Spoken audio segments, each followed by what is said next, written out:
Hello dear students, this is Manoj sir from Tulip Classes. इस video में हम पढ़ने जा रहे हैं क्लास 9 की लास्ट पोयम, जो कि है believe in yourself. Motivational poem है और पोएट ने इसमें लाइफ में आगे बढ़ने की बात की है। क्या हमारी प्रायोरिटीज़ होनी चाहिए और क्या हमारी सोच होनी चाहिए, इसके बारे में पोएट इस पोयम में बात करता है। चलिए पोयम को शुरू करते हैं। ये हमारा पोयम का title believe in yourself. Poem के जो स्टेंजाज है वो 4 लाइन से बने हुए हैं। जो स्टेंजा 4 लाइन से बना हुआ होता है उसको क्वाट्रेन कहा जाता है। देखते हैं क्या दिया हुआ है। Step up to the challenge, there is no crowd to see, it's just you and the future and where you want to be. बहुत ही एनकरेजिंग लाइन्स हैं। पोएट कहता है step up to the challenge. जब आप आगे बढ़ते हैं, जब कुछ करने के लिए जाते हैं, तो डेफिनेटली आपकी लाइफ में चैलेंजेस आते ही आते हैं। जो बड़ा कुछ करता है उसको चैलेंजेस फेस करने पड़ते हैं, और जो इनिशिएटिव लेता ही नहीं है उसको कोई चैलेंजेस मिलते ही नहीं है। तो क्या कहता है पोएट, यदि चैलेंजेस आते हैं तो आगे बढ़ो, step up to the challenges. Challenges हैं तो आगे बढ़ो, चैलेंजेस की तरफ आगे बढ़ो, पोएट कहता है। There is no crowd to see, आपको ये नहीं देखना है कि आपके आसपास क्राउड है और क्राउड क्या कर रही है, क्या उनके ओपिनियन है, वो आपके बारे में क्या बात कर रहे हैं, या आपको लोगों से मोटिवेट नहीं होना है कि लोग, जो भीड़ है वो क्या कर रही है, उसको आपको देखना ही नहीं है। There is no crowd to see, it's just you and the future. क्या देखना है आपको? आपको खुद को देखना है और फ्यूचर को देखना है, और अपने ड्रीम्स देखने हैं आपको, ड्रीम्स को परस्यू करना है। उसको देखना है कि कहाँ आपको क्या अचीव करना है, कहाँ आपको जाना है, ना कि सराउंडिंग में क्राउड को देखना है। And where you want to be, और क्या आपका टारगेट है, फ्यूचर में आप कहाँ पहुँचना चाहते हैं, कहाँ अपने आप को देखना चाहते हैं, वो आपको देखना है, ना कि क्राउड को देखना है। तो चैलेंजेस आएँगे, चैलेंजेस को देखते हुए भी उनको फेस करते हुए भी आगे बढ़ो, पोएट ये कहता है, आगे बढ़ने की बात कहता है। Highly encouraging lines. Second stanza, will it pull you forward or push you back in fear? Difficult are choices when the future is getting near. क्या कहता है पोएट कि ये जो डिज़ायर है आपकी, जब आप अपने फ्यूचर को देखते हैं, आपको कहाँ पहुँचना है वो जब आप देखते हैं, तो वो क्या करेगा आपको? Will it pull you forward, question कर रहा है पोएट कि क्या ये चीज़ आपको आगे की तरफ खींचती है, और push you back in fear, या डर के पीछे आपको पीछे की तरफ धका देती है, वापस कर देती है ये चीज़। कब? डिफ़िकल्ट आर चॉइसेस, कब ये होता है? जब अपन अपने फ्यूचर के बारे में सोचते हैं, लोग जब अपने फ्यूचर के बारे में सोचते हैं, और जब उनको लगता है कि धीरे-धीरे करके वो उसके करीब पहुँच रहे हैं, समय निकलता चला जा रहा है, तो जो उनकी चॉइस होती है बड़ी मुश्किल होती है, जो चॉइस उनको लेना होता है। 2 चॉइस होती है लोगों के पास, या तो डर कर पीछे हट जाएँ, या फिर चैलेंजेस के साथ में उनको फेस करते हुए आगे बढ़ें। ये चॉइसेस करना बड़ा मुश्किल होता है जब आप लेट होने लगते हैं तब। There is such ease in comfort to maintain the status quo, but this isn't what we are made for. This isn't how we grow. क्या कहता है पोएट? ये बड़ा आसान है हम जिस स्थिति में हैं उसी में बने रहना। There is such ease in comfort, जिस कंफर्ट जोन में हम हैं उससे यदि हम बाहर नहीं निकलना चाहते हैं, हम उसी स्थिति में रहना चाहते हैं, तो उसमें बड़ी ईज है, उसमें बड़ा आराम है। पोएट कहता है ईज का मतलब आराम। टू मेंटेन द स्टेटस को, स्टेटस को का मतलब होता है एक ऐसी स्थिति जिसमें ऑलरेडी हम हैं और उससे हम बाहर निकलना नहीं चाहते हैं, हम उसी में रहना चाहते हैं, इसको कहा जाता है स्टेटस को। तो बड़ा आसान है उसको मेंटेन करना, बट कुछ नया करना, कुछ बड़ा करना, कुछ अचीव करना, उसके लिए हमको कंफर्ट जोन से बाहर निकलना पड़ता है, और ऐसा करना आसान नहीं होता है, पोएट कहता है।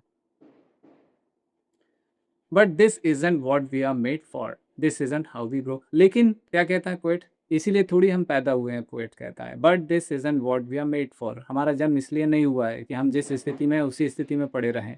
This isn't how we grow, और ये कोई तरीका भी नहीं है जीवन में आगे बढ़ने का। हम कैसे ग्रोथ करेंगे, लाइफ में कहाँ जाएंगे, क्या करेंगे, यदि उसके लिए हमको ज़रूरी है, यदि हम अचीव करना चाहते हैं कुछ, तो हमको अपने जो स्टेटस को है, जो हमारा कंफर्ट जोन है, उससे बाहर तो निकलना ही पड़ेगा, पोएट कहता है।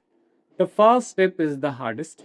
There is no turning back. You just need to believe in yourself for your future to be on track. क्या कहता है poet?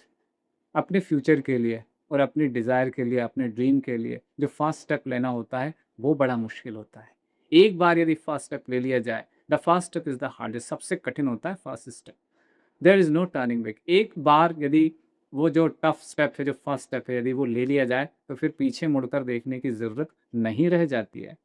You just need to believe in yourself. फिर किस चीज़ की ज़रूरत पड़ती है? खुद में विश्वास करने की ज़रूरत पड़ती है, सेल्फ कॉन्फिडेंस की ज़रूरत पड़ती है, डिटर्मिनेशन की ज़रूरत पड़ती है कि हाँ, हम ये कर सकते हैं। You just need to believe in yourself for your future is to be on track. और जब आपको अपने आप में भरोसा होता है, तो आपका जो फ्यूचर होता है वो ट्रैक पर आ जाता है। मतलब जो आप अचीव करना चाहते हैं वो अचीव कर लेते हैं। बड़ा आसान हो जाता है उसको अचीव करना। जो आप चाहते हैं वो आपके रास्ते पर आ जाता है, वो आपको मिलने लगता है, पोएट ये कहता है। अब हम देखते हैं पोएम में क्या राइमिंग स्कीम है, और उसके बाद हम देखेंगे पोएटिक डिवाइसेस। क्या होती है राइमिंग स्कीम? जब हम हर एक लाइन के लास्ट वर्ड को आपस में मैच करते हैं और उनमें देखते हैं कि यदि उसमें कुछ पैटर्न फॉलो हो रहा है, तो हम उनको कुछ लेटर्स असाइन करते हैं। फॉर एग्जांपल फर्स्ट लाइन का जो लास्ट वर्ड है चैलेंज, इसको हम लिखते हैं ए। सेकंड लाइन लास्ट वर्ड है सी। आपस में दोनों का कोई मैच नहीं है, कुछ भी जो साउंड है सेम नहीं आ रहा है, इसको हम लिखते हैं B. Third line last word है फ्यूचर, तीनों इन दोनों से एकदम अलग है, तो इसको हम लिखते हैं सी। फोर्थ लाइन लास्ट वर्ड है बी। ये सी और बी जो इनके एंडिंग साउंड से वो मैच कर रहे हैं, इसलिए यहाँ पर हमने इसको लेटर असाइन किया है बी, तो ये भी हो जाएगा बी। इस तरीके से हमारा जो राइमिंग स्कीम का पैटर्न बना वो है ए बी सी बी।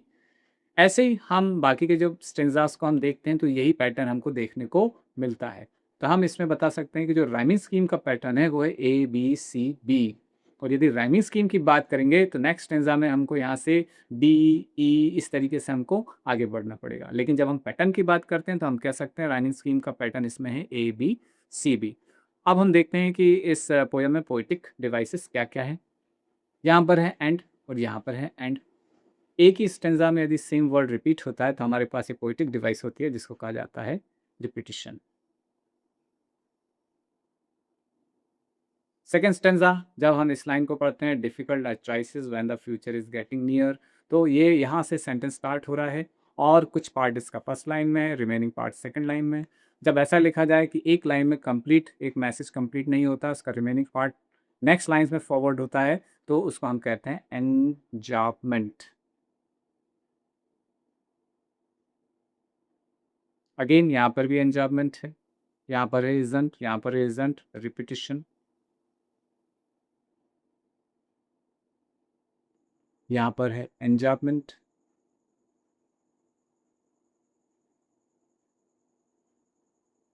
ये यहाँ पर है what and we, W W repeat हो रहा है और इसका साउंड भी आ रहा है, तो यहाँ पर है एलिट्रेशन।